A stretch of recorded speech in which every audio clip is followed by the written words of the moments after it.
Adilabad cement పరిశ్రమ బకాయిల చుట్టూ రాజకీయ సెగరాజుకుంది. ఫ్యాక్టరీ యాజమాన్యం మున్సిపాలిటీకి చెల్లించాల్సిన సుమారు 4.50 కోట్ల రూపాయల పన్నును ఎందుకు వసూలు చేయడం లేదంటూ సీసీ సాధన కమిటీ నాయకులు మున్సిపల్ కార్యాలయం ఎదుట భారీ నిరసన చేపట్టారు. కేంద్ర ప్రభుత్వానికి వ్యతిరేకంగా నినాదాలు చేస్తూ అక్కడే బైఠాయించారు. ఒకవేళ ఫ్యాక్టరీని తుక్కు కింద విక్రయిస్తే ఆ తర్వాత ఈ కోట్ల రూపాయల బకాయిలను ఎలా రికవరీ చేస్తారని వారు అధికారులను నిలదీశారు. తక్షణమే యాజమాన్యానికి నోటీసులు ఇచ్చి బకాయిలు చెల్లించే వరకు ఫ్యాక్టరీలో కొనసాగుతున్న పనులను నిలిపేయాలని డిమాండ్ చేశారు. పన్ను వసూళ్లలో ఇంత నిర్లక్ష్యమా?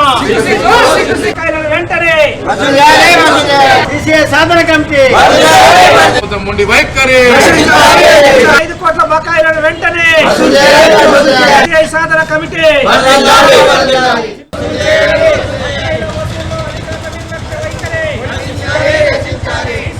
ఆదిలాబాద్ జిల్లాలో ఉన్న ఏకైక కేంద్ర ప్రభుత్వ రంగ సంస్థ సిమెంట్ కార్పొరేషన్ ఆఫ్ ఇండియా.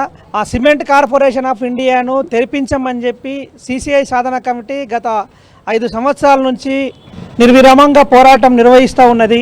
ఎన్నికలలో బీజేపీ వాళ్ళు సిసిఐని తెరిపిస్తాము, మాకు ఓట్లేసి గెలిపించండి అని చెప్పారు. దానికి అనుగుణంగానే ఆదిలాబాద్ జిల్లా ప్రజలు 2 సార్లు ఎంపీని గెలిపించారు, ఇప్పుడు ఎమ్మెల్యేలను కూడా గెలిపించారు.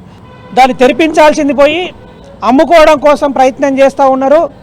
ఈ పాటికే స్క్రాప్ కింద టెండర్లు కాల్ఫర్ చేసి బిల్డింగులను మిషనరీలను తుక్కు కింద అమ్మేసేటటువంటి ప్రయత్నం జరుగుతూ ఉంది, చేశారు.